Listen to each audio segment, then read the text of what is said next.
Alex. And I'm Shane. And this is the RPM podcast.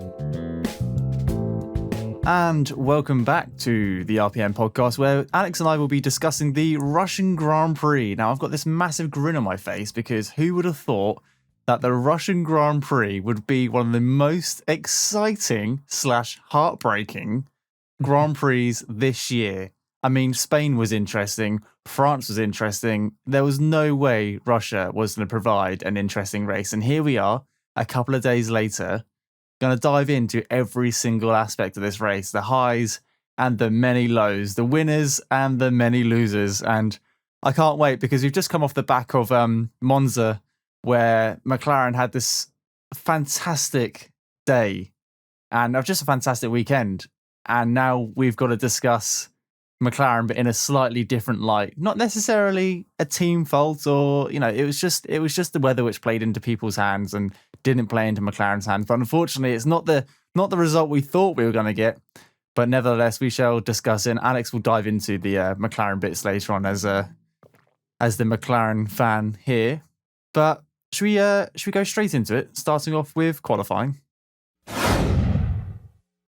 So the big news with qualifying that we have to start off with, of course, is Lando Norris, first career pole. It feels like it's been coming. Like, this is not really out of the blue, is it? Because he's put it on he almost got P2 in Imola, I seem to recall. He got his time deleted, didn't he? So he came pretty close there. And it feels like he's constantly threatening getting closer to that front row. We've seen some great qualifying from him so far. And this doesn't feel like a huge surprise. McLaren's first pole since Brazil 2012. But also on the front row was Carlos Sainz. His first front row as well. He had a great lap, rang the absolute maximum out of that Ferrari. So right at the very front of the grid going into the race is you have McLaren Ferrari. And I'm like, yes, we're back. It's back with something different. At this track where Mercedes just win over and over and over again. Now, obviously, Mercedes did end up winning, which is a little bit disappointing from my point of view. But hey, we'll talk about how they did what they needed to do to win it, and ultimately they deserve the credit for that. Over to you, Shane. What sticks out in qualifying for you as well? I've kind of gone straight for the top of the grid there. So, well, we'll stick at the top of the grid because you've got Russell in P3, which I think is absolutely incredible. Given the highlights of Spa, where he qualified in P2, and obviously he kept that position due to the race, which wasn't a race. Yes, this is crazy. So obviously in Spa he kept P2, which was his best pole and then his best race finish. And everyone thought, it was because of the rain. It was a fluke. It might not happen again. I mean, it is a Williams at the end of the day. You have to drive that very well to pull it anywhere near the top of the grid. Fast forward a couple of weeks down the road, George Russell, P3. And people are like, what I love about this guy now is before the summer break, George Russell getting anywhere near the points would have been like breaking news. George Russell is the best F1 driver of all time. Williams is back. And now we're seeing George get into Q3 consistently. He's put it into P3. And it was like, yeah, that's what George can do in this rain. And I'm like, this is becoming the norm, that George can achieve these kind of results in varied conditions. So absolutely fantastic. Where else do you start? I mean, Hamilton in P4, Ricciardo in P5. Alonso did great. Bottas was a little underwhelming in P7. Hamilton. Who was the biggest? You mentioned Hamilton there. He had a big mistake hitting the wall. He came into the pits for softs. Obviously learned nothing from Charles Leclerc. You've got to stack it into the wall on the track if you want to keep hold of your pole position, because then you bring out the red flag. That's how masterclass from Charles Leclerc there. But Hamilton was more of a hit the wall in the pits kind of guy. In all seriousness, the guy makes mistakes like anybody else. He's just been historically that much more consistent, but I can think of plenty of Hamilton howlers back through the past. Like, the guy has his world championships and his 100 wins now, but he's not completely immune to moments like this, and he still qualified P4 and ended up winning the race. So it really didn't sort of hamper him here. There was a lot of, Hamilton's feeling the pressure because of Verstappen's going. No, like, come on, you'd be a fool to discount Lewis Hamilton. It has to be said. I have to be honest. I was one of those people who messaged you saying, "Oh, I think the pressure's getting to Hamilton," and here I am, 36 hours later. Oh, Hamilton's won his 100th Grand Prix. Ah, well, Never. but it wasn't his You've first. just got to never discount the man. Really. Oh, it's crazy how he was just still the bounces favourite back. to win at Lights Out. I think. Yeah, still the favourite to win when he got started. I think. But obviously, he hit the wall in qualifying. But in practice, he actually went in too deep into his pit box and knocked over his front jackman, which is the first time he's ever done something like that before. So like you said, despite being this crazy good driver, no one is immune from accidents. And thankfully that mechanic is absolutely fine. And you know, we move on. But yeah, some uncharacteristic mistakes from Hamilton this week, but as expected with the varied conditions, I guess. Yeah, and Bottas, you said, was a bit underwhelming. Again, I wasn't a huge surprise. He's not known for his wet or mixed weather drives, is he? So that's not a huge surprise. Gasly, an unusual dropout in Q2. I think he wanted to pit for fresh tyres and his team wouldn't let him or said no or something. And then he was impeded by a Williams at some point. I'm not sure who it was. But he was very visibly upset at the end of the session. He was also very upset after the race, saying whatever it is that we do with the weather, we're doing it wrong because they have made some ridiculous calls. Remember in Imola when he was on full wets whilst everyone else was on inters, and he was just collapsing down the field, and he's sitting there thinking, box maybe put some inters on. No, they just did nothing for like good 3 or 4 laps. It seemed like, and I have to go back and check it out again. But he was not very happy. Perez again, so disappointing. Yeah. A weekend where Red Bull needed him at the top of the grid. Yeah, they needed him up there fighting, and it was just another moment where it's just not quite where he needs to be. Doing a lot better than previous second seat colleagues, but still just not quite there. So we end up with a McLaren and a Ferrari and a Williams as the top 3. Crazy, right? And not only has it taken since 2004 to see those 3 constructors line up like this for the start of a race, but I can't remember, and I couldn't find anywhere online the last time that not one of the top 3 were race winners. Oh, wow. Perhaps one of our loyal listeners could help us out here, but I can't think of another time where the top 3 starting the race are none of them of race winners. I can't remember that last time. So cool little stat. And as you said at the beginning, it's qualifying, and already Sochi has been legitimately exciting. Yes, so, miracles never cease in this season, really. It has been...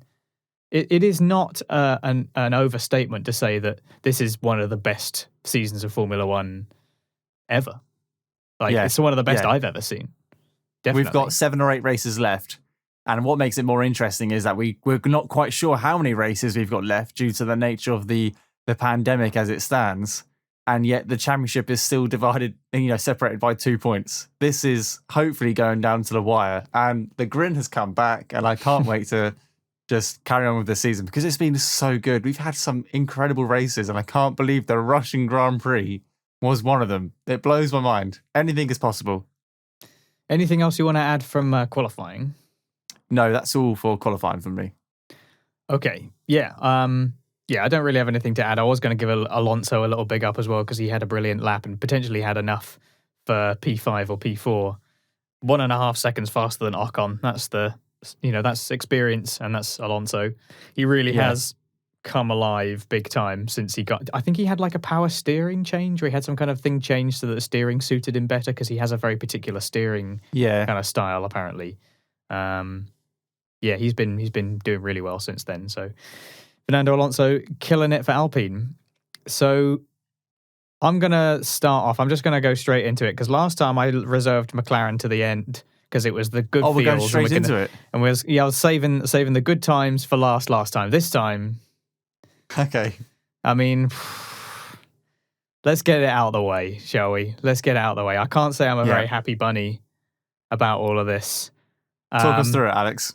Let's kind of go through McLaren's race, and it is mainly going to be about Lando Norris. There's obviously not too much to say about Ricciardo, not because he wasn't good, because he put in it was a fairly sturdy performance, I think, from Ricciardo, considering how shaky he has been this season. And Monza was amazing, but one race does not make a season. You've got to be able to do it all year. And he was pretty solid, I thought. Not exceptional, but put a good shift in, ended up good result. So looking at Norris then, as expected, he lost the lead at the beginning. It seems absolutely daft that a track should be such that qualifying pole is a disadvantage. How's that even possible? I mean, we're saying Sochi is great, but those flaws remain. It is ridiculous to qualify pole and be at a disadvantage. And Norris himself said after Q3, he was like, I can't, this is probably where I would least want to be on pole. So as expected, he lost the lead. He did well to retake P1 from Sainz on lap 13. Sainz, I'll talk about him more later, but he did a pretty good job in that first stint. It was definitely outpacing, probably went a little bit too hard. Norris got the position back eventually. Didn't the broadcast miss that? Yes, we had to watch a replay. Completely missed that, didn't it? Lap 15, I've made a note here. McLaren P1 and P2, let's go.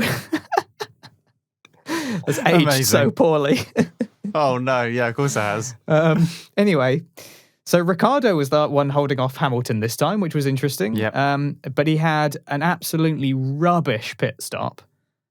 And that took him out of the defence, really, and just cleared the way for Hamilton. Not Ricciardo's fault. No. The pit stops again. Why? Quite a few people had problems with pit stops and have done recently. Perhaps the change that they've made to something to do with they have to press buttons or something. And there's more interaction, more chance for error or something. So then we ended up with Ricciardo kind of out of it a little bit, and it was all about Norris. He ended up having a really good stop and was making up places to hold on to the net lead. He was doing really well. And then 6 or 7 laps to the end, the rain starts to come down, and I was saying to the screen like lap. Let me find my notes. It's in my notes here. Lap 48, I'm saying box, do it now, get in the pits. Yeah. I'm not because I had it all figured out or anything like that. Like ultimately I didn't know exactly what the weather was going to do, but that was what I was thinking at the time. I was thinking I would just definitely box. Because even if Hamilton overtakes you, it's still P2, still a great result. And you got enough of a gap for it to be enough, and you're not gonna do as bad as being on slicks in pouring rain. Right? Yeah. So, so there he was. He was, and they were like, I was thinking, don't stay out. The team were saying themselves earlier to Lando that they thought the rain was going to be heavier than other people did, and that it might come earlier. That was something that he said to Norris at the start of the race over the radio. Unless I'm very much mistaken, I'm sure that's what they said. I didn't make a note of it, but I think they did. And then there they are later in the race, and they're saying, oh, actually, no, we're going to take the chance that it's not going to rain. Isn't that contrary to what you've heard, what you were saying earlier? Yeah. So what were you thinking as I've obviously sort of covered a lot of ground there. What were you thinking as all of this was going on? Up till lap 47, I thought it was the McLaren. It was in the bag. Perfect. Yeah, it was a done deal, and I've never not wanted to see rain in a race so much in my life. It's really strange how the tables have turned this year, how we've all kind of wanted to have a bit of rain in Formula 1 to spice things up, and now whenever it rains, we have this jeopardy that the race might not go ahead, qualifying might not go ahead, practice might not go ahead, we might miss out on these sessions, and now we're all terrified of it because we might miss out on Formula 1, and we don't want to go into a point where we don't have Formula 1 for a couple more weeks than we want to. But anyway, like you said, lap 47 arrived, and it was starting to drizzle on the seafront, wasn't it? The track's very close to the seafront, so it was starting to drizzle. And for quite a short track, it's quite a compact track, it was only raining in one area, which I thought was quite impressive, given that it's not like Spa, which spans over 3 or 4 miles. It's huge. It's Sochi. It's quite a compact venue. In hindsight, you look at the statistics and you think, yes, Lando was winning by a good margin. He had everything under control. If he had boxed, his worst finishing position would have probably been P2. And looking at the results now, that would have been a win. That would have been, the best decision to make. No, it would have been P2. It would have been, it would have been a win for McLaren in the sense that, it's another fantastic result over Ferrari, and Lando's another second place finish. But that should have been enough to be happy with. That should have been, that's enough to be happy with. That is enough to be happy with. But I can kind of understand where it was just a bit. It's so difficult to call because if it had stopped raining, Lando would have been this hero who managed to stay out in the wet, which we know he can do because we've seen it over the last couple of weeks. Him on dry tyres going through damp patches and absolutely flooring it and being fine. And obviously that crossover point was so quick. It was within like 60 seconds from it's drizzling, it's a little bit slippery, but the rest of the track is dry to, all right, we need intermediates, potentially full wets down the bottom of the track because it's absolutely soaking. And I just think the team maybe should have been a little bit more forceful. The team maybe should have said to Lando, look, you need to box on lap 48. You need to come in today, now. Or when did he box? Was it lap 49 did he box? Do you know? It is. It was late. It was late. It was like 51 or something. Yeah, it's just so many laps have gone by, and the times were coming down, and no decision was made. Somewhere. As soon as Hamilton, I think Hamilton boxed, and then it was 2 laps later, Lando boxed. Why 51, did he not just? Yeah, it's crazy. Why did he not come in and cover off Hamilton and stay for P2? I can understand in Lando's mindset, he's not a race winner. He deserved to win that race. There's no doubt about it. And he thought, well, it's all or nothing. I can do this. I'm going to become a race winner at Sochi. Then my first Grand Prix win. I've got nothing to lose because I'm not fighting for the championship. And is Hamilton going to make a risky pass on me, given that maybe P2 is pretty good for him if Verstappen's down in P7? So I can see why he wanted to stay out and hang it out, but the crossover point was lap 48. 49 at a push, and he didn't come in till 51.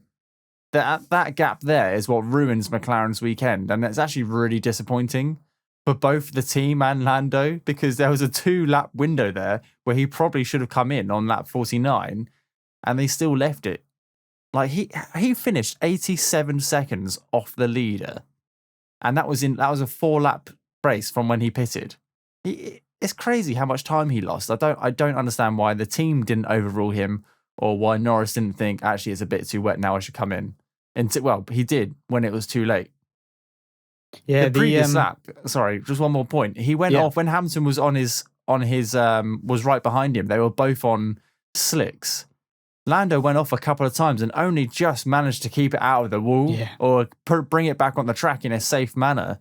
And Hamilton was obviously behind him. It's amazing there were no huge crashes. Oh, these are the best drivers in the world, and apart from Stroll, they all carried themselves very well today.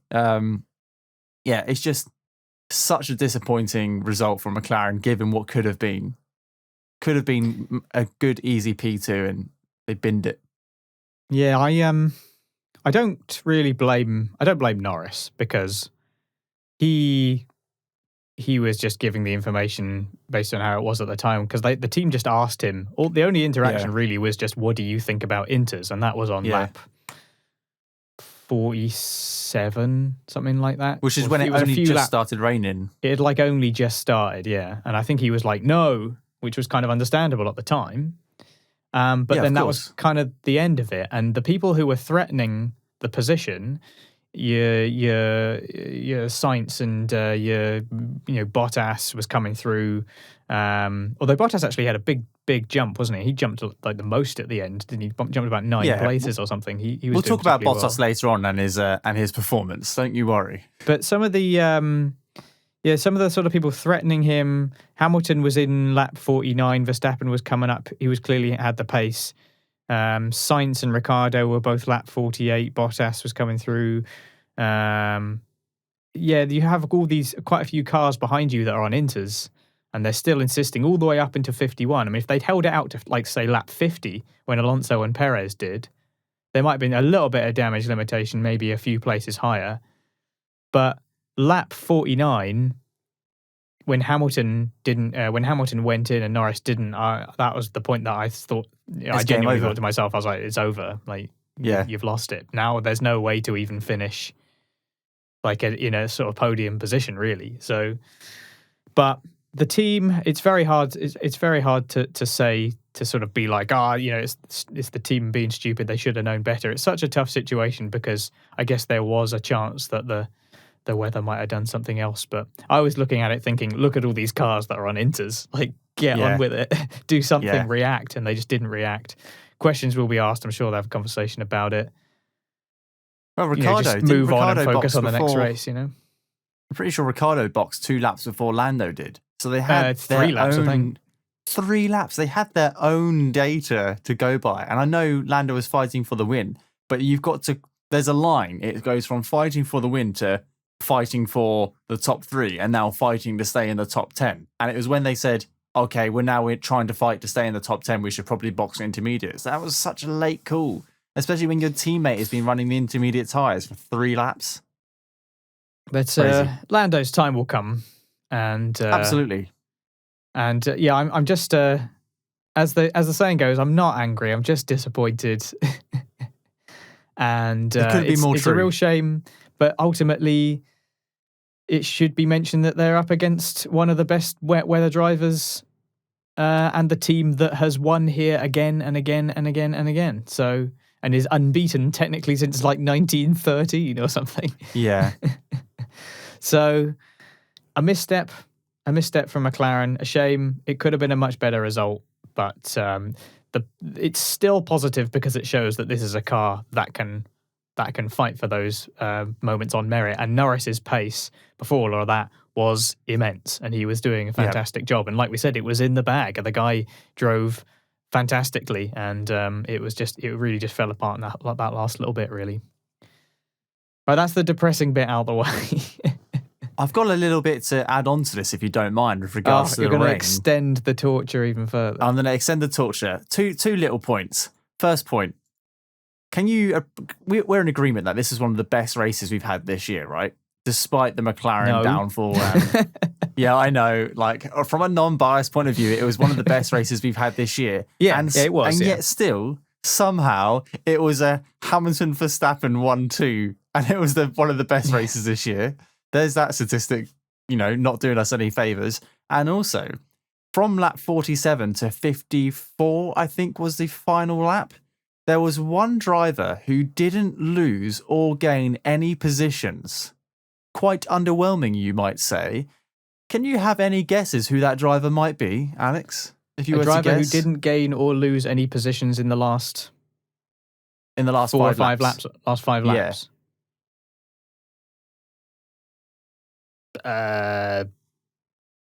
Nikita Mazepin?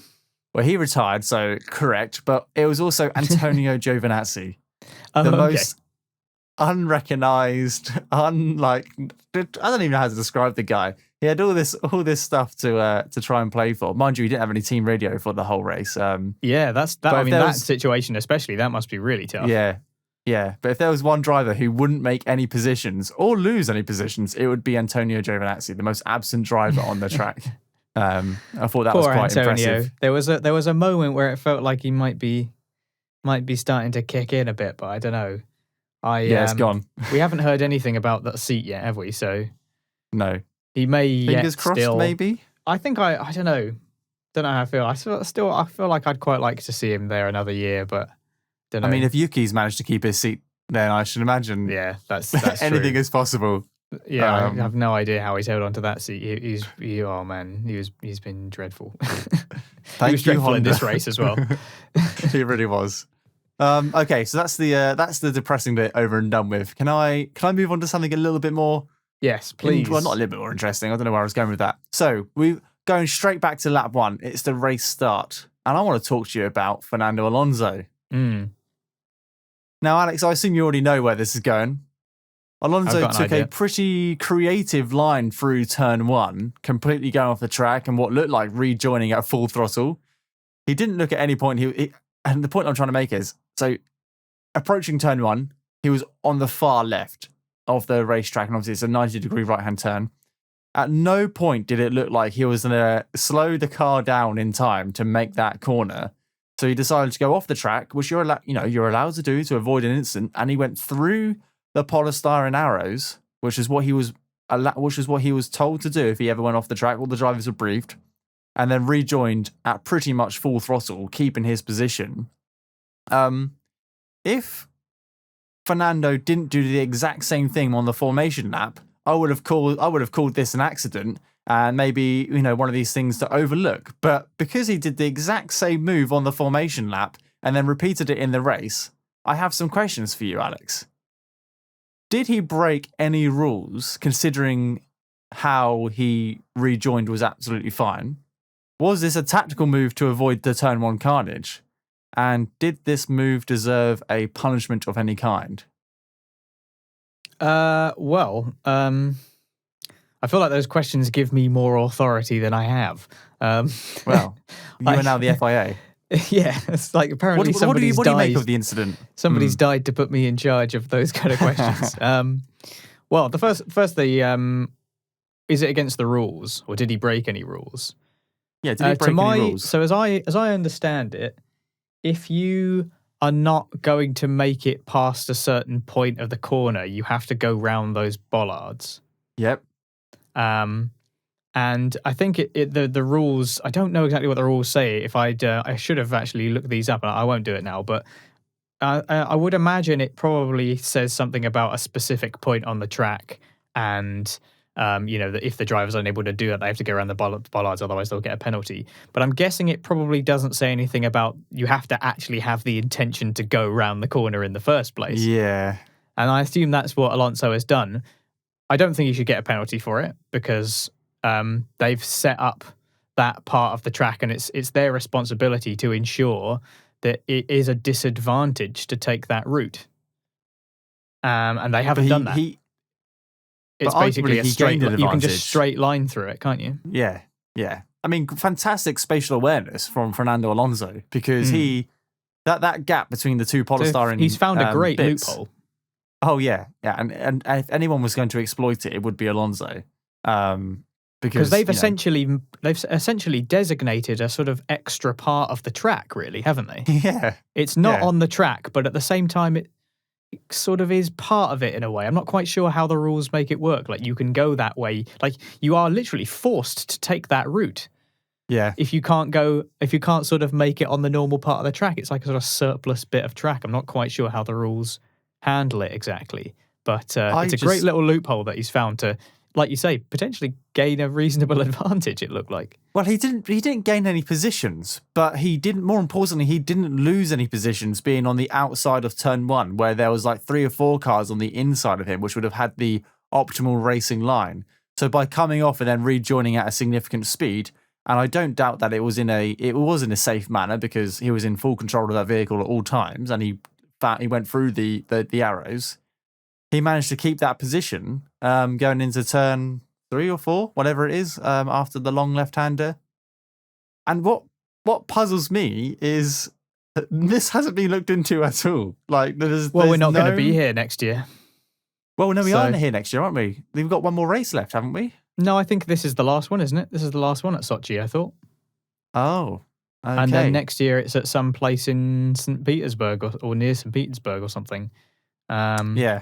That was what I was thinking, because I thought that the FIA probably, and the stewards and that, they probably saw it happen and were like, well, we can either make a bit of a stink about it, or we can pretend it didn't happen. Or just sort of be like, well, fair enough, you found a loophole, we're not going to be here next year, so it's not like we're going to say, from this point onwards, you're going to do X, Y, Z, because unless it's about this track specifically, it's kind of maybe not that useful and just seems a little bit wishy-washy unless it's about a specific instance. I don't think he should be punished, though, because it seems to me like he just found a loophole. So fair enough. Interestingly, though, the F1 YouTube channel 6 hours ago uploaded a video titled "Fernando Alonso Overtaking Masterclass of 2021 Russian Grand Prix," and that turn 1 incident didn't feature in the highlights, coincidentally, even though he managed to stay ahead of anybody. But he managed to stay ahead of a lot of cars. But I just found that as I was typing my race notes up, I was watching the highlights on YouTube, and then I thought, hold on a second, I was just about to write about this guy and how he maintained an advantage by coming off the track. If by doing it, it meant that he'd come onto the track dangerously, I guess that would be different. But like you said, he was in control. It wasn't like a dangerous re-entry or anything. So, yeah. It was much better than Sainz last year, let's be honest. Oh, God. Just drove into the wall. Just drove straight into it at 150 miles an hour. Oh, blimey. But that's it from me with regards to Fernando Alonso. Over to you. Yeah, he had a cracking race in general. He did, had a fantastic race. He was doing really well. When he overtook Max, I thought, this is what I want to see more of. I thought it might be, because at one point he was in at one point he was in P2, I think. We think so when the leader's boxed, yeah. I think when that whole rain thing was going on, he was P2, and I remember thinking Fernando Alonso prediction. Like, come on, it's finally coming true. I was slightly torn because I think was it Hamilton and then Alonso? I think. Yes. I'm trying to remember. I think because I think this Norris had was already struggling at this point, so I think it was going on then, and yeah. I was thinking that was the chance for the Alonso prediction to come true. But hey, there's still time. Yeah. Let's move on from Alonso and that then. My next bit here is about the battle of the wingmen. You mentioned you were going to talk about Bottas, so this is probably your chance. Yeah, the Mercedes versus Red Bull wingman thing is in an interesting phase, isn't it? It's really quite subtly interesting because we've had a few conversations about this various races and Perez is really putting it together and Bottas has got to step up his game and but Bottas has done well here and Perez has been a bit disappointing. It's not really that decisive and it's quite exciting. In the race, Perez was a bit hard done by, really. He had a very slow stop to begin with and then was pitted too late when it came to the rain. It had really started coming down by that point. I think he was like lap 50 or something, and it was just, it was too late. That said, his qualifying was underwhelming, as I mentioned earlier. P9 in qualifying. Yep. Perez has not qualified in the top 6 in the last 4 races. Ooh. So that makes his recent form in what is arguably the best car on the grid extremely poor. Terrible. Bearing in mind that George Russell has got a P2 and a P3 in qualifying. I don't think Perez... What is Perez's best qualifying result? I think it's Imola, P2, isn't it? I shall have a look whilst you talk about him. But yeah, look it up for me. I seem to recall he did pretty well there. So yeah, he had an all right P5 in Italy. And he had like a P8 in Zandvoort the time before. Obviously, he started from the pit lane. It wasn't quite the clinical kind of charge all the way through that we might have hoped for. Qualified P16, of course. He threw away 3 points in Belgium by crashing on the lap to the grid. He could have just stayed where he was and just got some 3 points because nobody raced. He qualified slower than Gasly at that race as well, and has qualified slower than Gasly on a fair number of occasions now. He did have a good P4 in Hungary, but the opening crash was not his fault at all, of course. Silverstone, he qualified all right. He got to P5, but then binned it in the sprint and was P16 in the race and was lapped by his teammate. He's just been all over the place. It feels like we're a world away from his 8 out of 9 top 6 finishes up to Austria, because that's where he was. He started the season very strong. Yep. He won in Baku, of course. He got a podium at Paul Ricard. We were like, they've vindicated in their decision. Red Bull have made the right decision. It's Perez. Bottas, on the other hand, landed P5 today. It's hard to say that that's because of a particularly solid performance, though. He didn't do badly, but he was decidedly bogged down for quite a lot of the race. The supposed tactic to hold Verstappen behind didn't work at all. Verstappen just blew past him really easily. It's kind of amusing that he did eventually end up P5, because when his engineer told him about lap 20 that a top 5 finish was on the cards, it didn't really look like it at all. He was struggling behind Vettel for quite some time. That was what was happening at that point.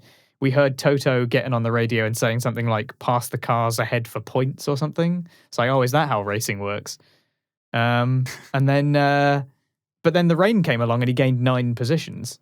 So, he did end up P5, but it wasn't because he was doing what Verstappen was doing. That's for damn sure. I'm not the biggest fan of Bottas this week, and he's had such an interesting couple of weeks. And I just want to shout, for everyone listening, Bottas. I don't always, I don't like to always criticize Bottas. And in Monza, I was very complimentary of him because he went from the back of the grid and finished P2 and didn't get asked about his amazing performance on the podium and just got asked to comment on the 2 leaders' crash. And it was like, this guy's just done a Hamilton-esque performance and nobody cares because two people have binned it into turn one. So I've got this little paragraph, if you don't mind. I'm just going to talk about Bottas a little bit. So I'll ignore the bit where I say it's my time to talk about Bottas and his performance. Blah, blah, blah, blah, blah. So there was a lot of speculation as to why he took an engine penalty to start with. And obviously we don't tender or tamper to rumours on this podcast. But throughout the whole season, we've not really heard of any woes for the Mercedes engine. They've been solid with reliability and performance. And at no point has Bottas or Lewis said that they're going to need to take a new engine coming into the rest of the season. I still think Lewis could get to the end of the season on the three engines he's already got. I don't think he will need to take a penalty because of the reliability. But we'll push that aside. Bottas has been given he's starting from the back of the grid because he's taken an engine penalty. So he's got his fourth power unit. Do you think this was a tactical move by Mercedes to A, give Bottas the best chance for the rest of the season with a fresh power unit, and to B, he was always going to start ahead of Max Verstappen because Max was starting from the back of the grid because he didn't qualify, but also he had a 3-place grid penalty, so that was always going to put him behind anyone else who didn't qualify or took any penalties due to engines. So do you think that was a bit of a tactical move to keep Bottas ahead of Verstappen and maybe cause some disruption alongside giving him a fresh engine? I assumed that was a given, to be honest. I think Toto Wolff was interviewed about it before the race, and I can't remember who it was that was interviewing him, but they said something along the lines of Bottas has taken an engine penalty, he's there, he can hold up Verstappen or whatever. And I don't think Toto was like, oh no, that's not why we've done it or anything like that. And like you say, there doesn't seem to be any particular technical reason for him to take a new engine because he had one fairly recently already. So I just assumed it was a given. It was put him close to Verstappen and hold him up as long as possible. Let's put Valtteri Bottas, a guy who's not really known for his defending, to stop Max Verstappen, one of the most aggressive drivers on the grid. I assumed that was a given. It's a terrible strategy, but I assume that's what they did. Well, it clearly didn't work. Did you, on a side note, did you see Bottas's Instagram story of him standing in front of, it was basically a graveyard of engines, clearly not amused that he'd taken this grid penalty and was starting from the back of the grid. I found that quite funny, and it maybe a guy who's not quite singing the Mercedes line at the moment because he's going elsewhere. Oh, yeah. And maybe I was wrong. Maybe I was wrong about that, and I remember it wrong, and they had an issue and just didn't tell anyone. I don't really know, but I was kind of under the impression that was a given because after that interview, it just sort of wasn't. Usually, Mercedes are like, "Oh no, we don't. We're not doing anything silly like that." People are always coming up with these rumors or whatever. He didn't deny it at all, and it just seemed like that was the plan. So, happy to be corrected on that. I'll have a look at the end. So Bottas was running in P14 for the majority of the race, really struggling to overtake other cars. In an interview after the race, he said he had a lot of oversteer. The hard tyres weren't really working for him. He couldn't follow. It wasn't very much. He was expecting it to be like Monza, and it just didn't play out in the same way at all, which is strange. And I'd like to tell you why, because arguably Russia is one of Bottas's most successful tracks in Formula One. He's won here twice now over the last 5 years. And when he hasn't won here, it's because, well, one of the years is because he had to give his podium, his win back for Lewis back in 2018, I believe it was. So he's been pretty good at this track, very consistent, one of his favourite tracks, and he says he likes it here as well. The track clearly suits the Mercedes engine because they've got a clean sheet here, like you said, for probably 100 years now, which is fairly impressive. I know that's not quite accurate, but it's taking a few liberties. It's staying in the podcast. 85 years or so. Yeah. And Bottas took a new power unit. So he had all these things in his favour. Plus, it was only 2 weeks ago we saw Bottas in Monza have an amazing race from the back of the grid. And like I said, it was a Hamilton-esque performance, how he breezed past all the cars and managed to secure a podium. Why? How does it go so wrong for a guy on Sunday?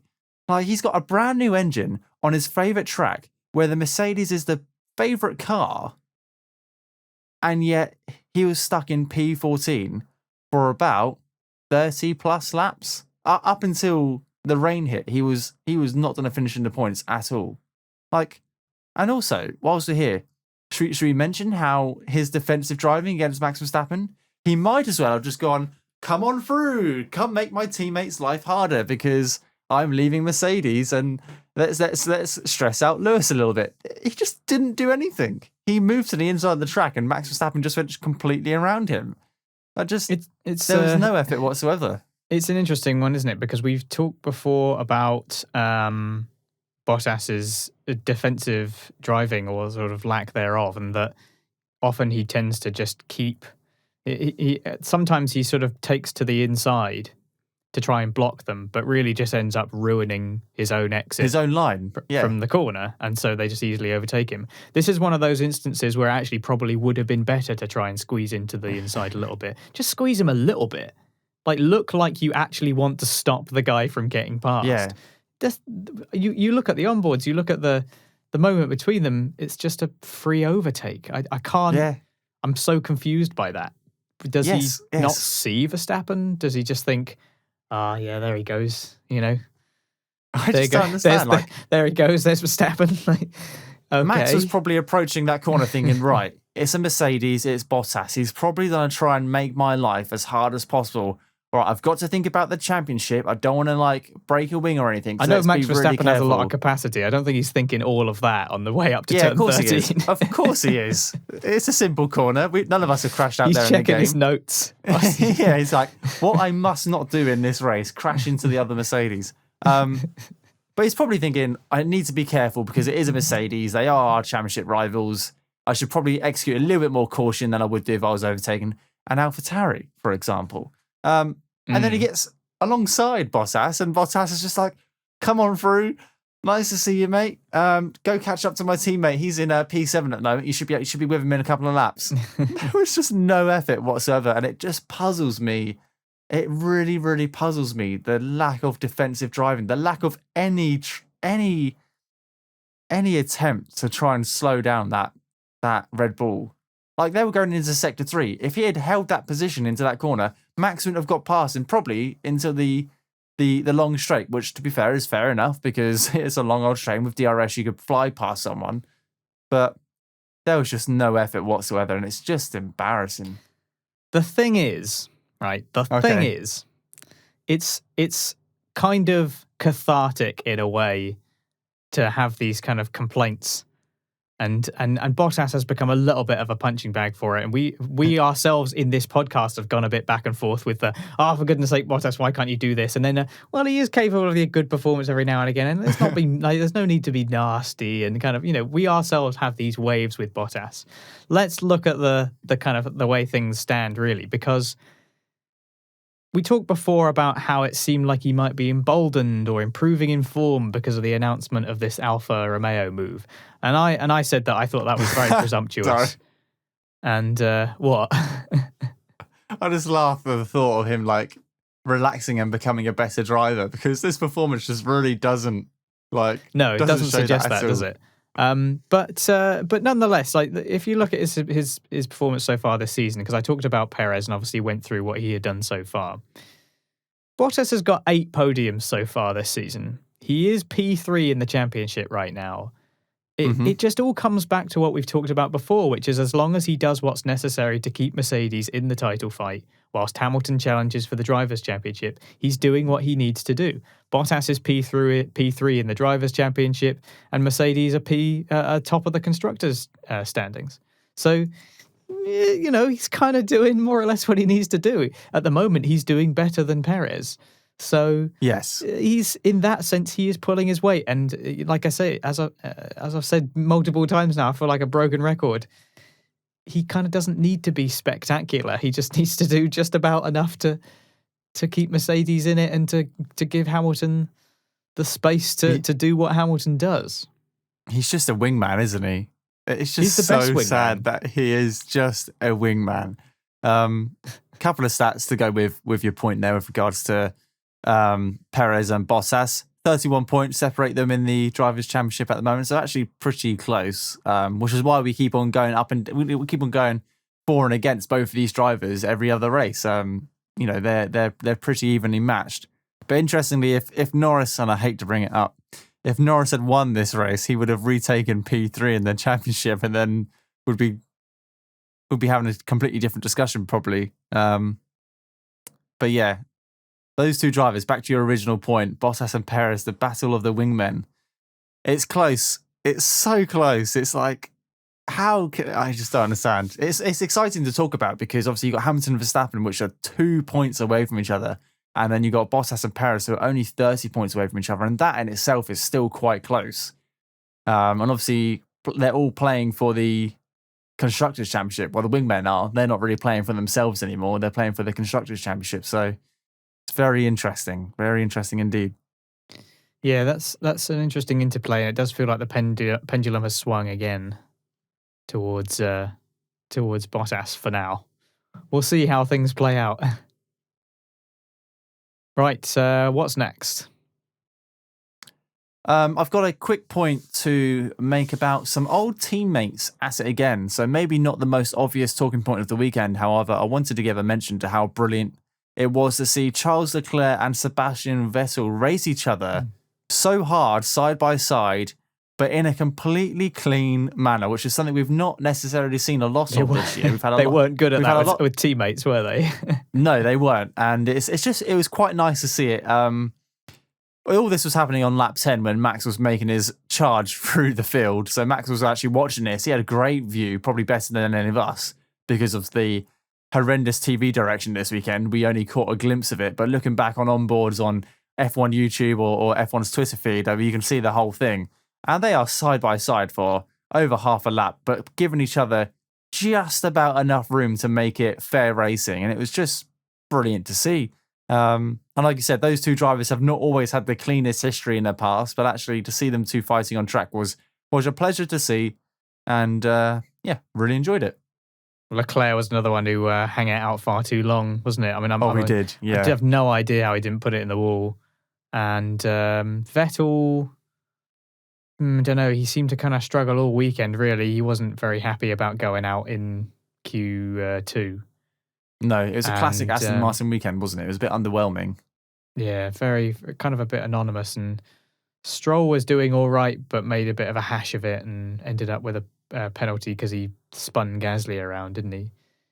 He had that incident where it was like they asked him, "Can you continue in these conditions?" And he said yes, and then immediately spun. Proceeded to spin. So that was amusing. But Leclerc had a mega start, and it was good fun to see him racing with Vettel, like you say.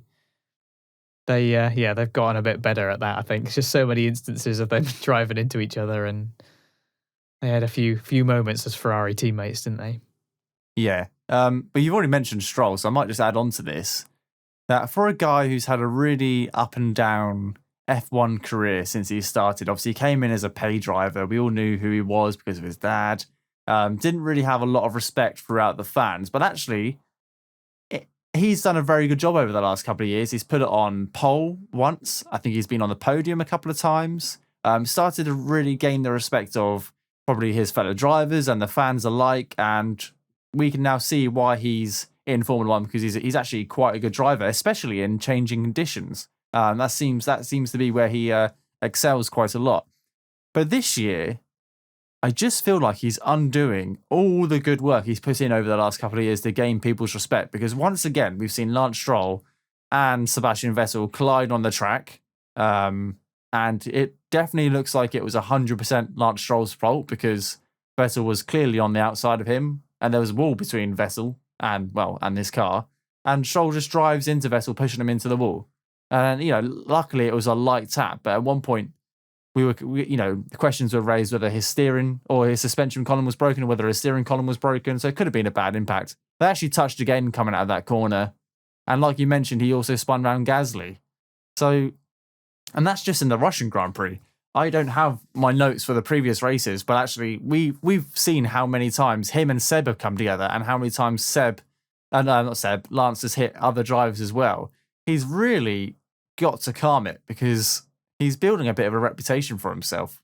What do you make of his, of Stroll? I know we've kind of deviated from Vettel and Charles Leclerc, but whilst we're talking about it, have you got any thoughts on Stroll and his performance? Yeah, I think that's a fair assessment. He pace wise, he seems pretty middle of the road. He never seems to be sort of lightning quick at any particular time. I do think of the time when he put it on pole in those changing conditions, those sort of really weird conditions with Turkey last Yeah. year, where it's like a mixture of the conditions and also the nature of the resurfaced track. And he just seemed to excel there. But yeah, he's always been a little bit clumsy. Portimao last year as well, where he just decided to try and I think he tried to like throw it up the inside into turn one where Norris was. Yeah, I'm trying to remember what exactly what happened there, but he does have his moments where he does tend to sort of make a few mistakes like that. He's I find him quite middle of the road really in general as a driver. He deserves credit every now and again for where he puts in a solid performance, but he doesn't strike me as like future world champion material or anything like that. No. He's arguably one of the elements that's probably holding Aston Martin back as a team in some ways. Maybe, I don't know what he's like as a driver in terms of the development of the car. Maybe he's really good at that. I don't know. He's certainly not bad, but you've got the experience of Sebastian Vettel and they're trying to build a team that they want to fight for world championships. And it's really hard to imagine Lance Stroll being up for that. I can't sort of see him as a regular race winner or anything. So yeah, he was clumsy. He was very clumsy this weekend. And like you say, it was a classic Stroll weekend because he had a great start and had a successful undercut with the pit stop and had reasonable pace. It wasn't like electric, but it was good enough to make progress. And then, yeah, like you say, he just put it all in the bin.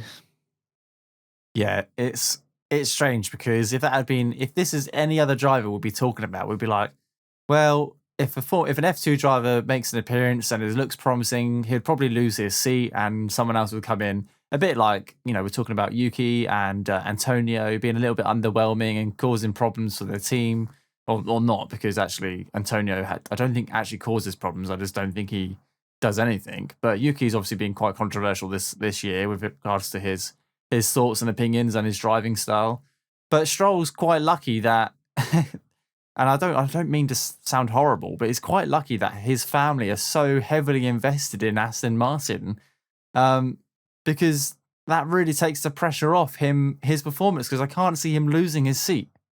I can't see him moving teams to another team, because why would you give up a secure seat, potentially go elsewhere, unless it was the top tier team? But that's not going to happen.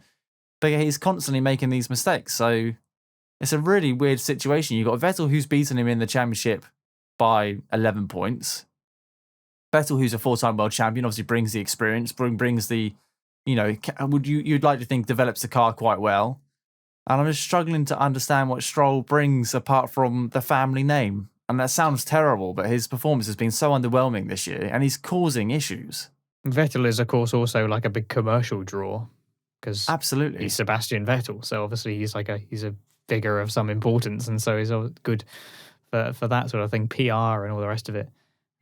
Yeah, I don't know. The situation is weird with Stroll. You're right. I'm not quite sure how that will progress. They want to be a championship winning team.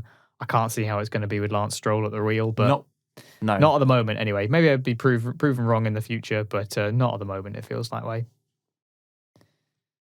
I got one more little bit to add in. Yeah, I got one little bit because you sort of mentioned him earlier, but I suppose we should say that Russell again managed to sneak into the points, and it not really being a huge deal again. He was never going to hold on to that P3. There was a bit of a truly trade that was forming behind him, wasn't there? And the opening stages, nonetheless, he managed his second stint pretty well. He was amongst the first to box for Inters as well. He was one of the first people to go for it. And he nabbed a point as a result. So, yeah, good going. And good move from Williams as well. And again, it's just sort of emblematic of the fact that the Williams isn't really that bad a car if you can make something of it like George can. And he's consistently, I feel like he's scored more points. I'm sure I saw somewhere that he'd scored more points than Perez in the last 4 races or something like that. Really? Something mad, like some mad stat like that. We'll have to look at that statistic and then maybe tweet it out if it comes true. Yeah, but it's just one of those things where everyone was getting really excited and they were having a big cry over their getting P9 or whatever it was last time. Goodness. And it was just, now it's just the most normal thing. So It's so it's just amusing, isn't it? It's very amusing. it's so sad, like the hype around George Russell, and obviously he's still a he's still a fantastic driver, You were giving outperforming that car. a big Russell hype earlier, so you're I am. guilty of this as well. You are I am, absolutely absolutely. guilty of the Russell hype. I am, and I stand by it. I've been saying points for Russell for the last 2 years on this podcast, so I'm glad it's finally ringing Feels true. like about and 10. it's literally only been a year and 1 month since we started this podcast. Okay. Speaking of fantastic job by George. It's funny how it goes so unnoticed nowadays, given that 6 weeks ago he had not scored any points in his F1 career, and now he's going to Mercedes and he's scoring points on a regular basis. But also a little note on his teammate Nicholas Latifi, who said at the end of the race that was the best version of the car he's driven in his entire career. He said that Williams is better now than it has ever been, which is really, really positive to hear, because obviously you see the success come from George, and obviously he's scoring points, but success isn't always managed by, isn't always measured by points, because up until the summer break, neither of them had any points.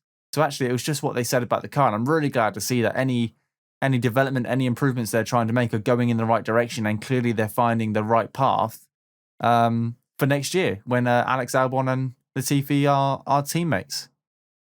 Yeah, looking forward to that. That'll be interesting. Yeah, we'll maybe get to include Williams at some point other than the very end of the main discussion. Oh dear, yeah. I've got one more small bit.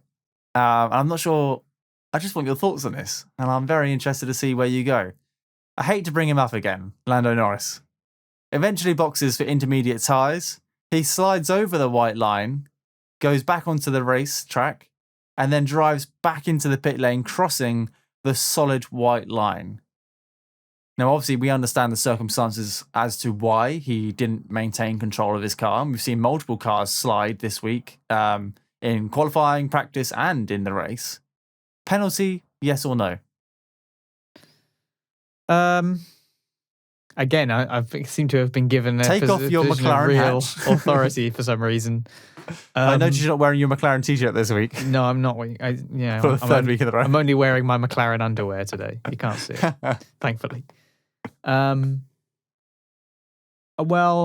rules are pretty clear on that, I suppose. Like, you can't go across the line and back on again like that. There are rules about how you enter the pit lane. So it's fairly slam dunk penalty, really. He's supposed to be in control of his car. He'd already been out in those conditions for a while. They would argue you should have approached the pit box with more care. It's not like Austria or something where you're coming around the corner at speed, and that's a mad pit lane. I'm surprised they've still got it like that, to be honest. Whereas this is a pit lane that comes up after a fairly decent sized straight, and he should have had time to stop properly and enter the pits as the rules say you need to. So yeah, it's a fairly slam dunk penalty, that one, I think. But he didn't get a penalty for it. He got a reprimand. Oh yeah, you're right. Yeah, he didn't get a penalty. Yeah, which is strange, right? I think that's weird. Because it is a slam. Weird. Yeah, I can understand. Oh yeah, I remember now. Yes, I remember this because it's been a few days. Obviously, we were recording this a few days after the weekend. So yeah, I remember now. Yeah, he didn't get a penalty. He got a reprimand. I don't know what that is. I think that's rubbish. Like, I think a penalty. Yeah, it was obviously it would have made his day, a lot worse. But I think if you get 3, you get quite like a lot of penalty points or something. You get 3 in a season or something. It's a fairly straightforward breaking of the rules, isn't it? I mean, who did it in Austria? Actually, you mentioned it just now. Who did it in Austria twice? Sonoda. Was it Yuki? So yeah, who then got 2 10-second penalties for it.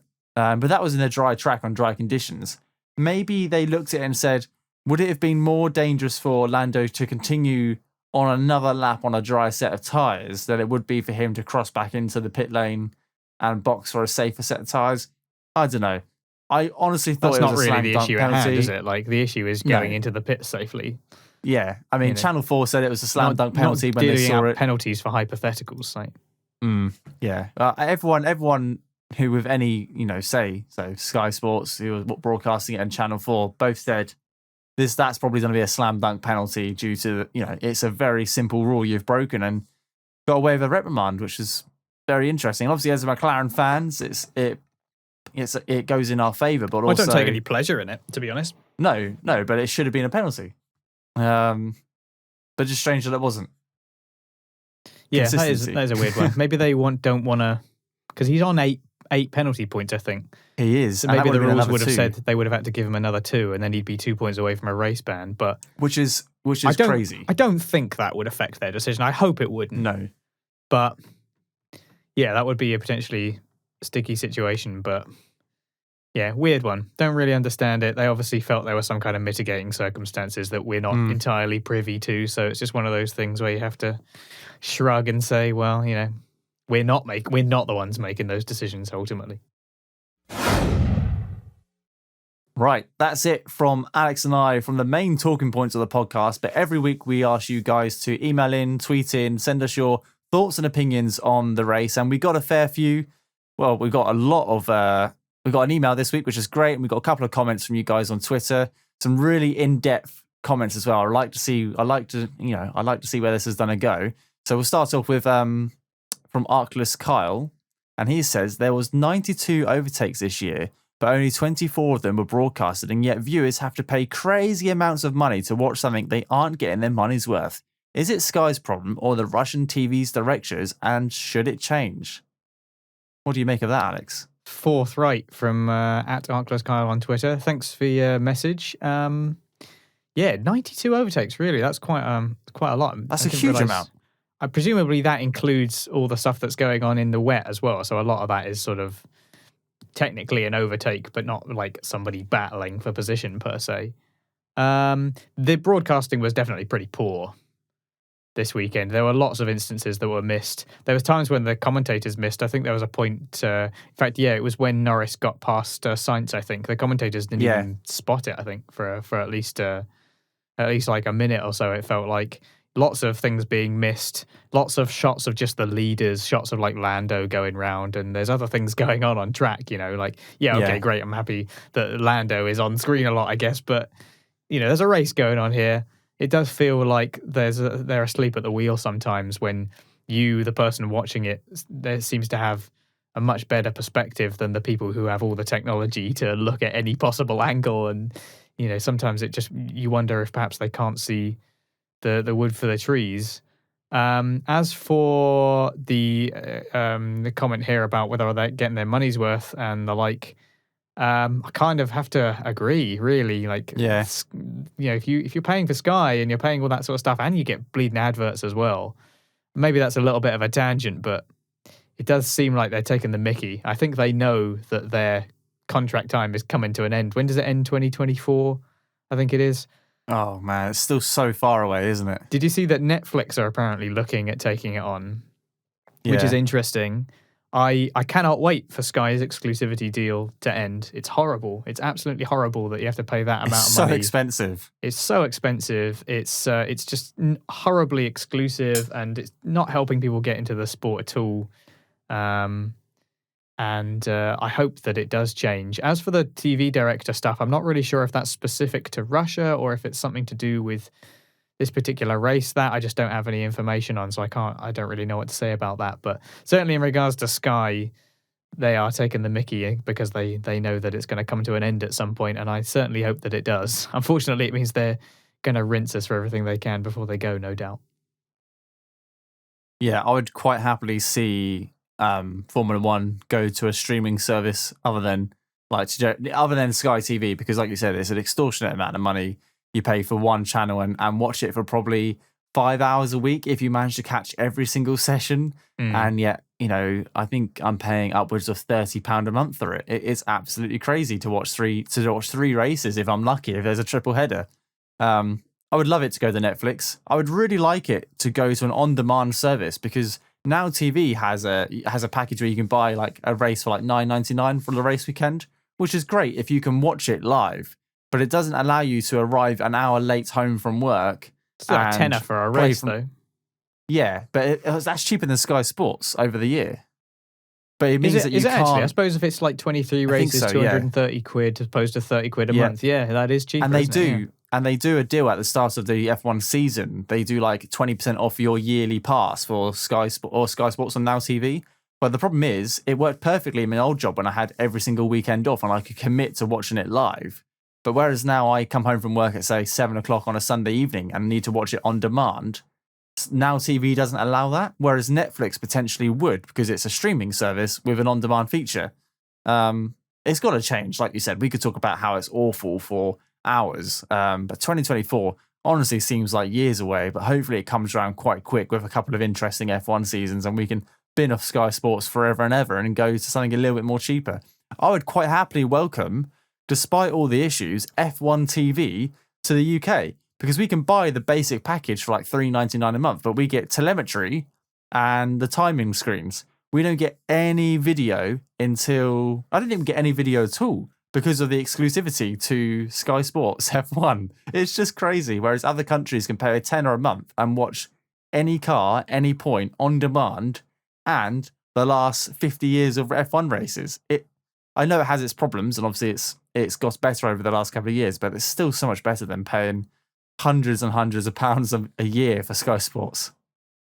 Yeah, it's sorely needed, and the people who do have access to all of it, there's like an alternative commentary channel as well, isn't there? With was it Alex Jakes or whatever his name is from F2 and that. So apparently that's really good. So hopefully in the future we'll get to that. But thanks, Carl, for your message, and thanks for getting in touch. It's an important issue, really, in terms of value for money and making sure that the racing is being broadcast to its fullest. I mean, if you were watching any other sport and the attention wasn't where the action was, it would seem like a strange thing, whereas sometimes in racing we have to just put up with things being missed all the time.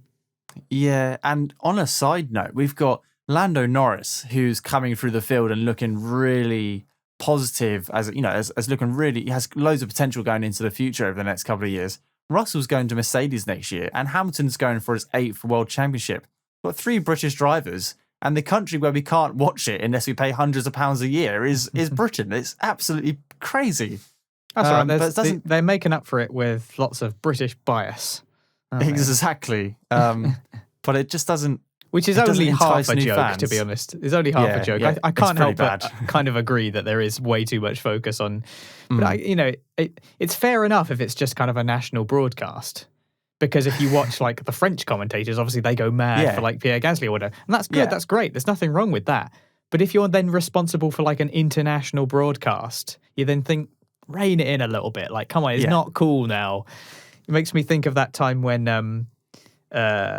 is it James Allen when Kimi Raikkonen won the World Championship, and he sounded really disappointed that Raikkonen had won it. Because obviously he wanted Hamilton to be in with a shout. So yeah, it was they have a responsibility. They have a certain responsibility. So, but let's not go too far down the rabbit hole. You've got us going, Carl. You've got us going on this issue. But thank you so much for tweeting in, because it's these kind of questions which actually extend the podcast by 8 or 9 minutes, because you get our backs up, and then we'll quite happily talk about Sky Sports for the next 10 minutes. You've got us into rant mode. Yeah, thanks for tweeting us, because it's got the conversation flowing. They also received a wonderful email from Megan Hawksley, who says, "Hey, Alex and Shane, I really enjoy your podcast. It's something I look forward to after each race weekend. Thank you for all the effort you both put into it. What are your opinions on Mercedes not giving Lewis a new engine this weekend, given how close this championship battle is and this weekend's result? Do you think they will regret it later on?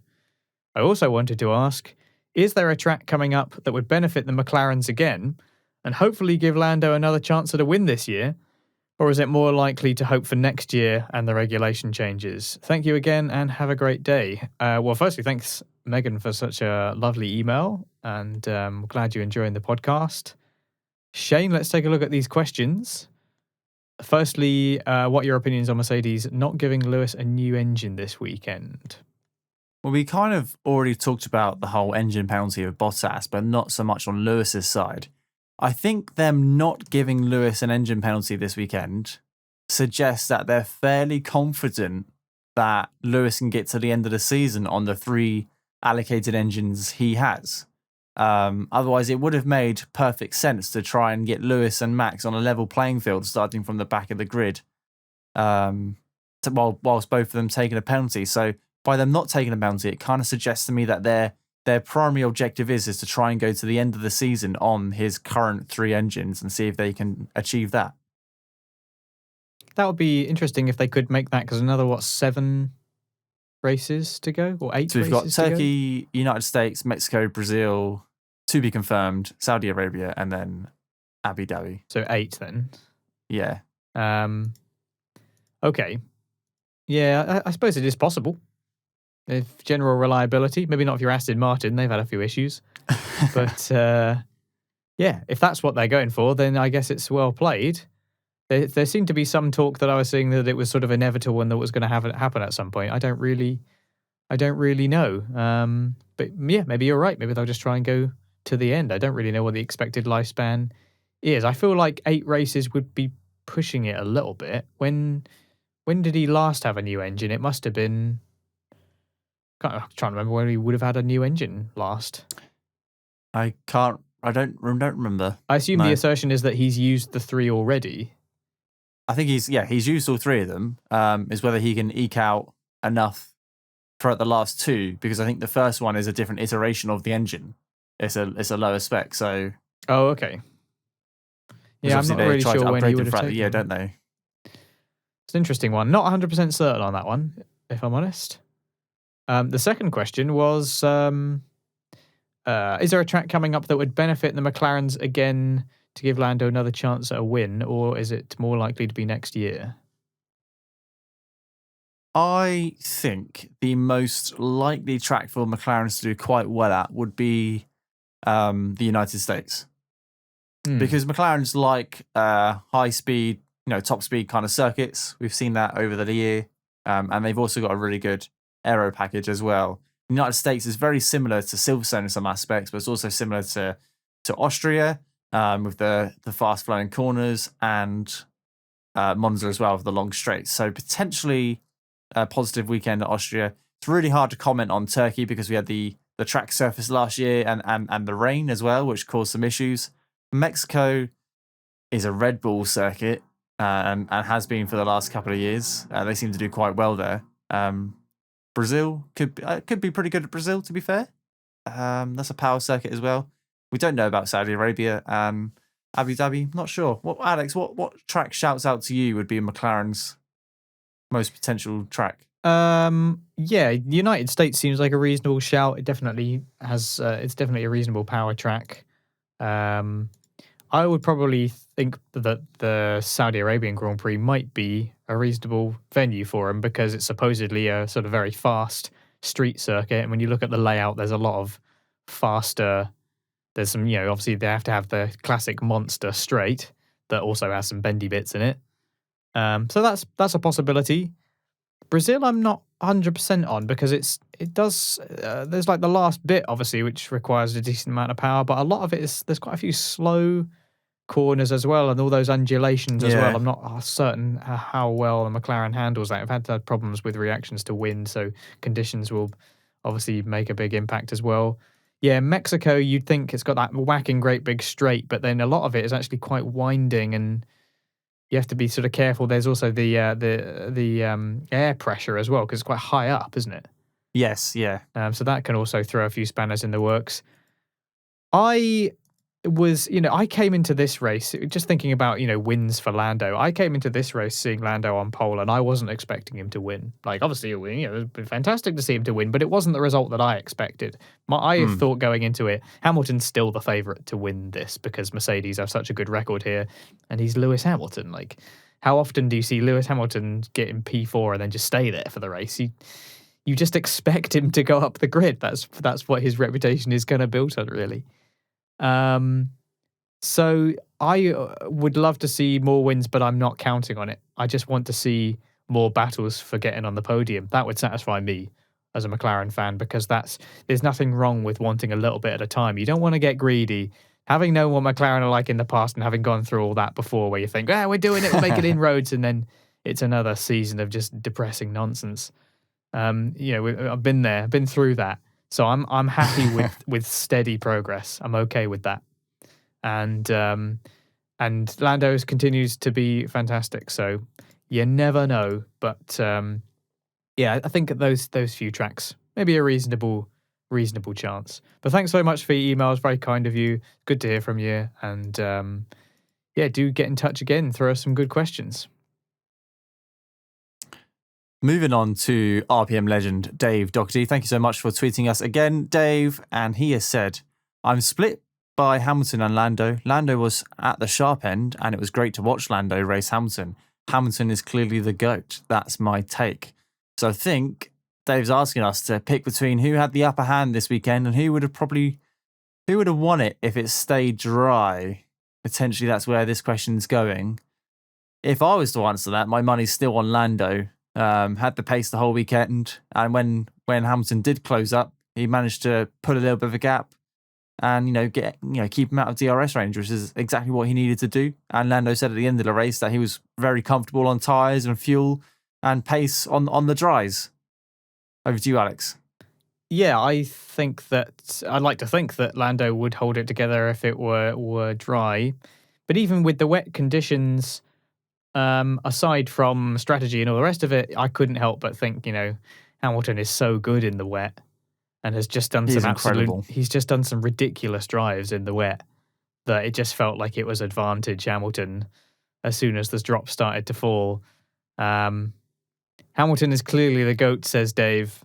It's a big statement to claim greatest of all time. It's a tough one to make. I can certainly say that he's certainly the greatest of our time. Yeah. So certainly, yeah. So far. And the greatest of our time so far. Yeah, true. 100 wins. 100 wins is just unbelievable. And what an amazing graphic as well on the side of the TV. Yeah. On the side of the screen waiting for that across the line. Yes, that has been prepped for a fair few weeks, hasn't it? But I've run out of superlatives to really add to it. Really, you just look at it and can't help but marvel at the achievement. It feels like a number. Even when Michael Schumacher was racking them out, you think like surely nobody's going to be like this, but then Hamilton did it, and so by that same token, perhaps it's possible that someone else will surpass it in a strange sort of way. I hope not, because it suggests a period of absolute dominance even greater than the Hamilton Mercedes dominance, and as impressive as that is, and you can't help but admire it as an achievement, it doesn't always make for the best entertainment. So, I mean, you've got to look at the last couple of years of racing. Yeah, absolutely. But you can't take it away from Hamilton. He earned that win. It was great reactions from Mercedes, and again, another great result for the man who just knows how to turn bad situations into good ones. Right, let's talk about driver of the day and championship standings. Don't worry, Shane, if you have, as is custom, not given yourself a driver of the day. You do have a habit of flying by the seat of your pants when it comes to this segment of the podcast, which is fine. I can respect that. A bit of improvise. You're the Miles Davis of talking about driver of the day. Just go for improvisation. Why the hell not? I've done slightly better this week. I have a couple of drivers in mind, Miles but Davis. that doesn't help me at all. So, well, I'll start off with a couple of honourable mentions. Gotta give it up for Kimi Räikkönen, who started P13, pitted quite early from mediums, had a very solid second stint overall when you consider the car that he's dealing with. That Alfa Romeo still doesn't quite feel like it's improved that much. Every now and again you get a good qualifying session, and then they can maybe sneak into the points every now and again. It's similar to the Aston Martin, where you're thinking, what are the strengths of this car? Like, I don't really know where they capitalise. Maybe I'm just not. Well, at least he had a radio. He did have a radio. That was at least something that was working.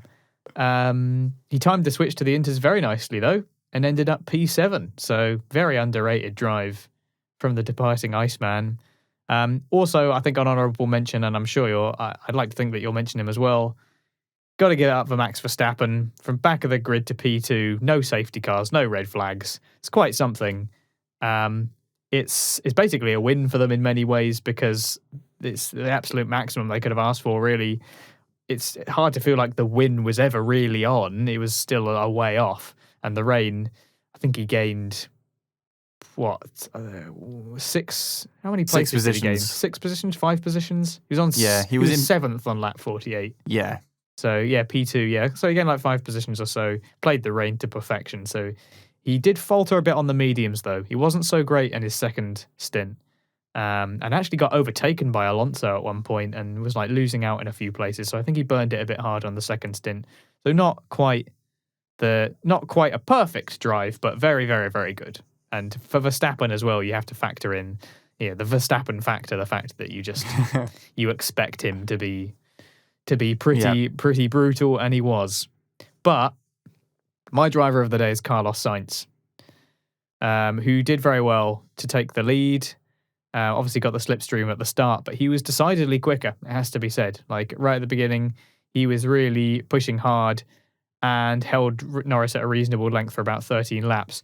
I think it's either he pitted too early or he was just going too hard on his tyres to try and make a bit of a gap. I'm not quite sure what it was, but it did feel like he had a bit of a disadvantage from pitting earlier and then had to manage more carefully. But he did a really good job of that. He also made the right call with inters to ensure that he stayed ahead of the cars that were threatening behind him, especially Ricciardo. And then obviously took his third podium of the season so far. So I think all things considered, he got the absolute maximum out of that Ferrari. I did the same thing on Saturday as well. So I know I've said before it's driver of the day, not of the weekend, but the sort of afterglow, if you like, of Saturday shone onto him as well. So Carlos Sainz for me. Yeah, I think it's a very good choice, and we haven't mentioned it yet, but his team were on the radio after his first stint and said, we're aiming for P5, and that must have been really demoralising because he had done such a great job the whole weekend and had led the race for 13 or 14 laps, and yet his best position they were aiming for was P5. I think it's the characteristics of the car and how the tyres react. I think that's what Ferrari have come out and said. It's still a little issue. It's not like he was overdriving the car or he just had the box early because he was losing pace after he got overtaken. So yeah, very, very good choice. It's very interesting when you say driver of the day because is it driver of the day up until the 47th lap or is it driver of the day from the 47th to the whole thing, isn't it? And I have to give it to him. That's why I've not mentioned Lando. Yeah, you can't give it to Lando because it's a very hard lesson to learn, and I'm sure he'll remember this for the rest of his life. I don't want to baby him, Like I don't want to baby Lando because there was a little bit of like, oh, poor Lando, I just want to give him a hug, and I feel so sorry for him. And it's like I get it, but like he's not a little boy. Like he needs to learn the hard way if he wants to be a champion. It's time to just move on, He's obviously upset, and he looked upset because he was racing for his first win. If he had won 2 or 3 races before, he would have gone, this is really annoying, but he probably wouldn't have had like the tears in his eyes and everything because he's already got that first win. Once people get that first win, or in Russell's case, the first points, that emotion, that pressure gets taken out of it, and you can start to relax a little bit more, and you don't get as emotional. Anyway, we'll brush that aside. My driver of the day is Max Verstappen. I know he's in the best car of the grid. And he took an engine penalty this weekend and a 3-place grid drop because of the incident last week or the week before. From the back of the grid to P2 is a fantastic performance, especially on what was riding on this weekend as well. This was the risky weekend for Red Bull. This was when they put all their eggs in one basket and thought, if we're going to take a penalty, we might as well take a massive penalty and get a brand new engine. And if you had said to them, you can finish P2 behind Hamilton and the gap between you two will be 2 points at the end of Russia, they would have said, yes, deal, bank, give me that. I won't even risk the win. Give me that P2. And that's exactly what they've done. The circumstances changed throughout the race. He had a good first stint. Like you said, struggled to manage his second stint. Who knows why? Burnt out the tyres too much, whether it was because he was following cars.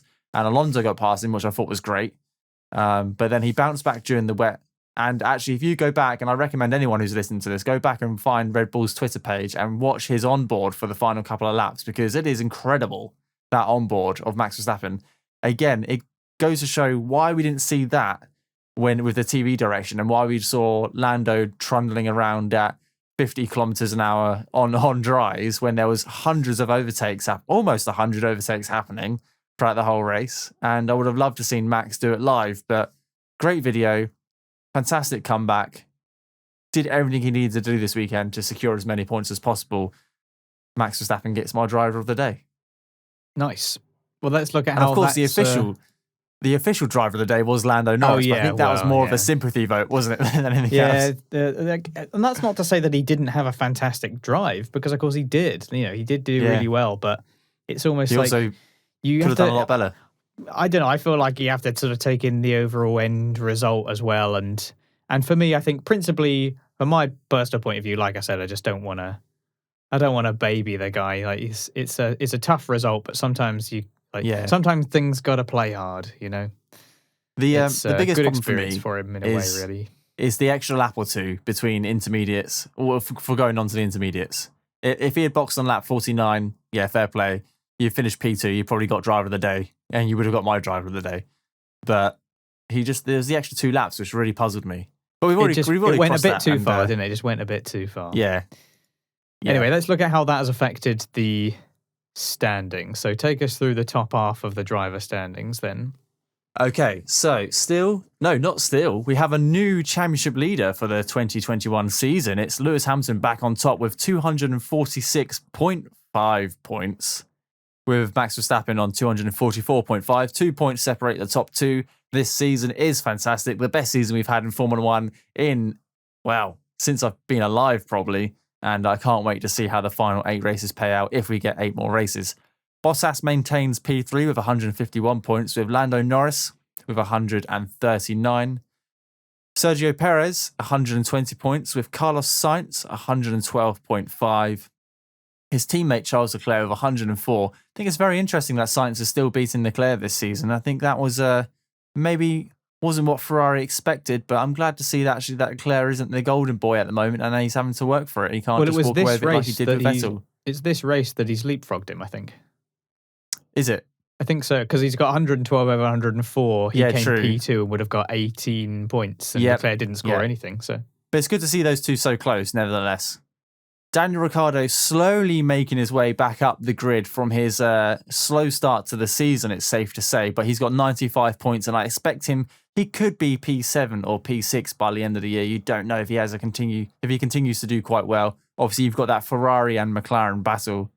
Pierre Gasly, who feels like he should be way more up the grid as well. He's only on 66 points, with Fernando Alonso on 58. So his teammate follows pretty close by, 45 for Ocon. I feel like that gap's going to get wider. I think I've said that before, but Alonso has really started to turn it on now. Both Aston Martins follow with 35 and 24. Their season of general disappointment kind of continues, really, and not a lot changed here. Stroll, Stroll missed out on the points, didn't he? He was P11 by the end, and Vettel was just behind him. So they were just not quite in contention. Yuki Tsunoda, 18 points for the Japanese driver. It's not a good look. It is kind of incredible that he's kept his seat. Maybe the Red Bull are trying to shake off their brutal image by keeping hold of him. I think they're being maybe a little bit too nice there, but hey, we'll see. Maybe he'll pick it up. I understand that in his feeder series days, he did something similar where he was a bit wobbly at first and then suddenly seemed to come to life a bit. So he's only scored points in 5 races this year. Yeah, he's been very, very disappointing. He just you see him at the back, and you're like, AlphaTauri's like P17 or something because of a bad qualifying, but he'll come through the field. He's got a really good car, and then 30 laps later, he's like it's like 1 or 2 places higher, and nothing seems to have happened, or he's like hit somebody or knocked his front wing off or binned it or something. Anyway, moving on. Russell, 16 points. Almost feels rather modest, doesn't it, for George? I'm sure that will have a 0 on the end of it pretty soon after the start of next season. Oh, blimey, yeah. Don't get too excited. Nicholas Latifi follows close by, 7 points for Latifi. I tell you what, he's come alive as Nicholas. He was having a great battle. Who is it that he was battling in the race? I feel like it might be Giovinazzi or someone like that. He was having a great little battle with someone, and he wasn't taking any nonsense. He was actually doing some really good defensive driving. It's a shame he missed it all. Great fun to say. Yeah, I don't think the race directors realised it, but there was some racing going on at a few points. Then we had Raikkonen and Giovinazzi, 6 points, 1 point, both Alfa Romeos. And then the Haas, Kubica, and another Haas. So all on 0. Our Mazepin's 21 still grid. 21st out of 21st. Yes, Mazepin is still yet to break through. I made a note about Mazepin. Where's my Mazepin note? Yes, Mazepin got up to P13 at the start. Really? Yeah, he had a great start. He did really well at the beginning. Obviously, the car's just got no pace, so that didn't last very long at all. And Mazepin did both Hasses retired, I think. I think they both did, yeah, of I engine don't problems. think both of them saw the check. Schumacher definitely didn't. He retired fairly early on, had some kind of issue, I think. But Mazepin didn't see the checkered flag. I think they pitted for something, or he retired. I don't think he crashed. We didn't see it, so we have no idea.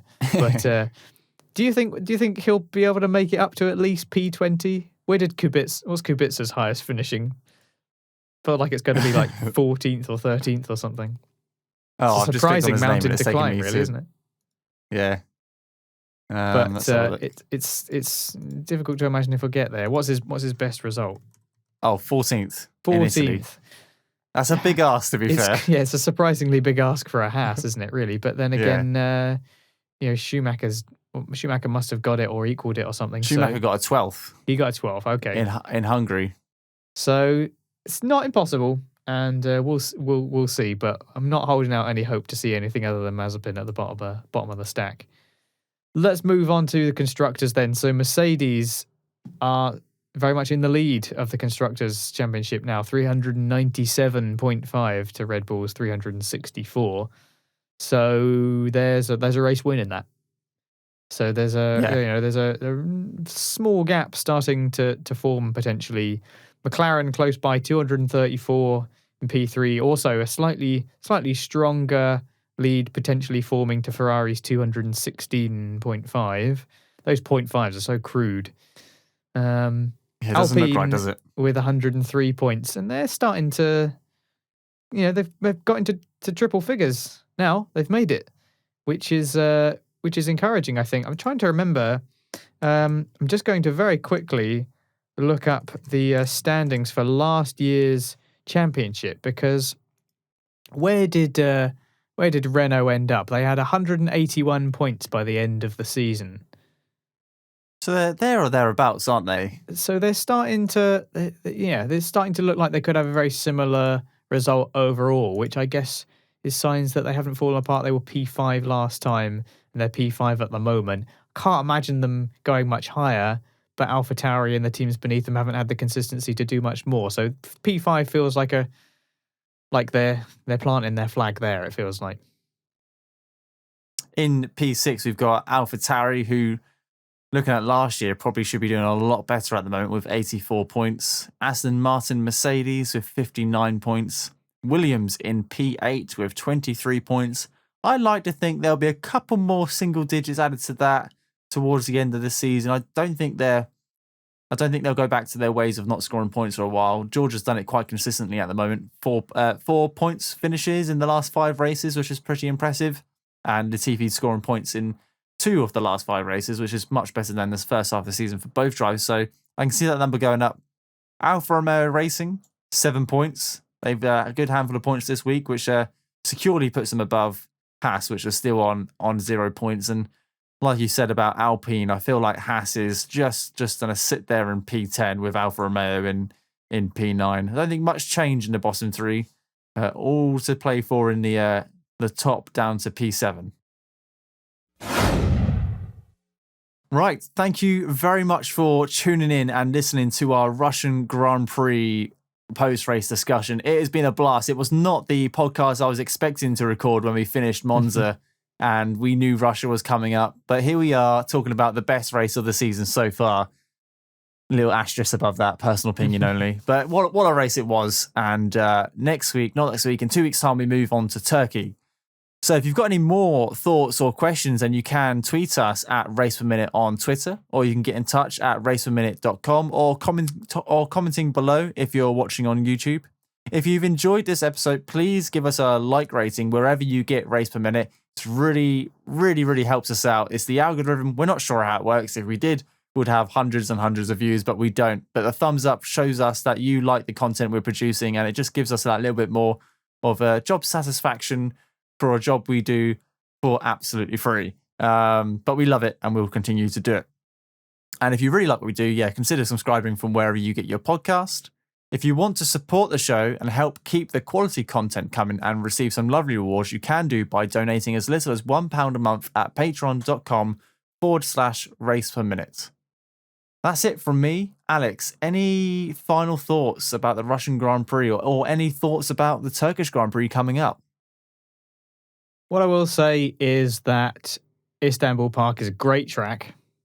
I'm hoping that we can see it more in a sort of, I don't want to say normal, but more sort of expected light than it was last time. I'm not quite sure what the weather's going to be like, but it's a great track to see when it's in the dry. It was a little bit all over the place last time, and that made it exciting for different reasons. And it was kind of less to do with the track as a whole, other than the resurfacing, but largely to do with the conditions and what arose from that. So I'm hoping to see a bit more of a kind of standard Turkish Grand Prix there, because it is a great track and it'll be good fun to see them really herring around it. So I'm looking forward to that. Thanks, Sochi, for not disappointing at the last. It's nice to not have an incredibly boring Russian Grand Prix again. So you saved the best to last.